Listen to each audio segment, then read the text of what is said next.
Have you ever heard of the boy who could draw the future? This isn't just a story. It's a chilling account that blurs the line between imagination and reality.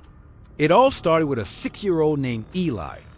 One sunny afternoon, Eli sat at his small wooden desk, crayon in hand, and drew a picture. It wasn't of a happy family or a friendly dog. It was a house engulfed in roaring, angry flames. His parents, naturally, were a little concerned by the grim subject matter, but they chalked it up to a child's overactive imagination.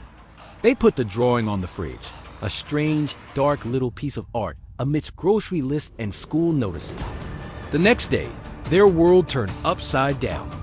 Just 3 blocks away, a house that looked exactly like the one in Eli's drawing, right down to the blue shutters, and the oak tree in the front yard burned to the ground. Firefighters couldn't save it. It was a perfect, terrifying match. Coincidence, they told themselves. A 1 in a million fluke. But it wasn't. Soon after, Eli's sketchbook became a book of prophecies, each page darker than the last. He drew a crumpled red car, its front end smashed against the telephone pole. 2 days later, a news report flashed on the TV. A fatal car crash on the interstate involving a red sedan just as he had depicted. His parents felt a cold dread creeping into their hearts.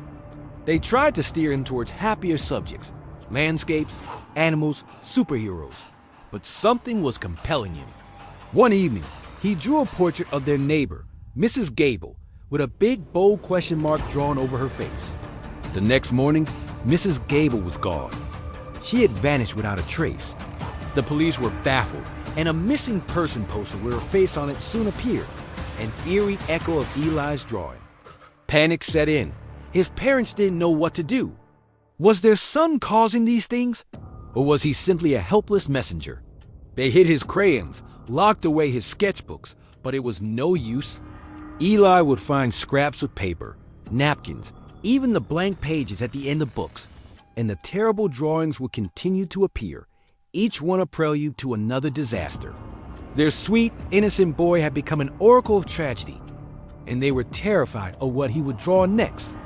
The story of the boy whose drawings came true couldn't stay a family secret for long. Whispers turned into local gossip, and soon the media caught wind of it. News vans camped outside their suburban home. Reporters, psychologists, and paranormal investigators all wanted a piece of Eli. They gave him a name, the Psychic Child. Experts appeared on television debating the phenomenon. Some called it a hoax, a cruel trick played by the parents. Others saw it as proof of extrasensory perception, a once-in-a-generation psychic event. The pressure was immense. To prove the skeptics wrong, and perhaps to understand it themselves, Eli's parents agreed to a supervised session with a renowned psychologist. In a sterile, white room, with cameras rolling, they gave Eli a fresh box of crayons and a clean sheet of paper. His hand moved with an unnerving certainty. He didn't draw a house or a car this time. He drew a long, snaking train, derailed and twisted like a broken toy, smoke billowing from its fractured carriages. The psychologist noted the drawing, filed it away. 3 weeks later, the nation watched in horror as news broke of a catastrophic train derailment 100 miles away. The images on the screen were identical to Eli's drawing, from the number of overturned cars to the specific bend in the tracks. There was no more denying it. Eli wasn't just guessing. He was seeing the future. The fame brought no comfort. In fact, it only made things worse. The weight of his gift was crushing the little boy. He grew quiet, withdrawn. The cheerful spark in his eyes was replaced by a deep, haunting sadness. The drawings changed too. They became more personal, more intimate, and infinitely more terrifying. He started drawing people he knew. He drew his uncle with his leg in a cast. A week later, his uncle fell off a ladder and broke his leg. He drew his teacher, surrounded by flowers and crying faces. She passed away from a sudden, unexpected illness shortly after. His parents were frantic. They begged him to stop, but Eli would just shake his head, tears streaming down his face. "I can't," he'd whisper. "The Watcher makes me draw." Who or what was the Watcher? Eli could never explain it. He described it as a cold presence, a shadow that stood over his shoulder, guiding his hand, forcing him to document the sorrow it had planned. It was an invisible tormentor, holding their son hostage, using him as a paintbrush to color the world with grief. They felt utterly helpless, fighting an enemy they couldn't see, to save a son who was slipping away from them, one tragic drawing at a time. Then came the drawing that shattered their world completely. One night, Eli's parents found him in his room, not crying but eerily calm. He handed them a single piece of paper. It wasn't a violent crash or a natural disaster. It was a drawing of a small casket, surrounded by flowers. In front of the casket stood two figures, a man and a woman, their faces contorted in anguish. They were unmistakably his parents. And on the casket, in a child's shaky handwriting, was a date, October 27th. It was a drawing of his own funeral. This was their breaking point. They refused to accept this prophecy. They took Eli out of school, locked the doors, and wrapped him in a protective bubble. They watched him around the clock, checking his temperature, making sure he ate, shielding him from any possible harm. The days leading up to October 27th were an agony of suspense. As the date drew closer, a strange change came over Eli.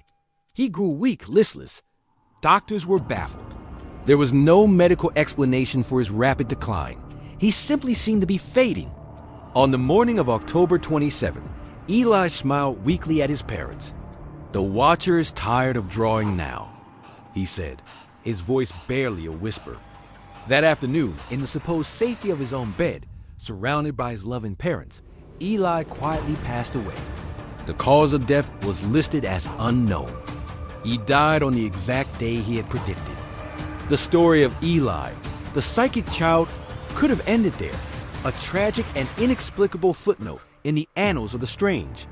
For years, his parents kept his sketchbooks hidden away, a painful reminder of the son they had lost. The world moved on, and the sensation faded into a half-remembered legend. But the story isn't over. Years later, a researcher working on a book about unexplained phenomena convinced Eli's parents to share the drawings. As they were being cataloged and analyzed, something incredible and deeply unsettling was discovered.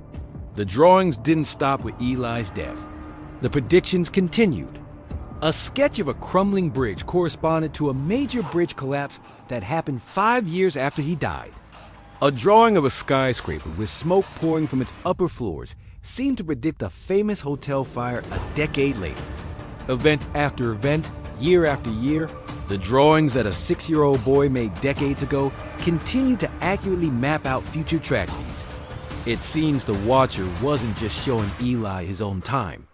It was showing him the world's future. The sketchbooks are now kept under lock and key, studied by a select few. They are a chilling legacy, a collection of prophecies that are still unfolding. What other events are waiting within those pages? And the most haunting question of all remains: who or what was the watcher? And is it still watching us? Thanks for watching. If this story left you with chills, be sure to like this video and subscribe for more mysteries that will make you question everything. See you next time.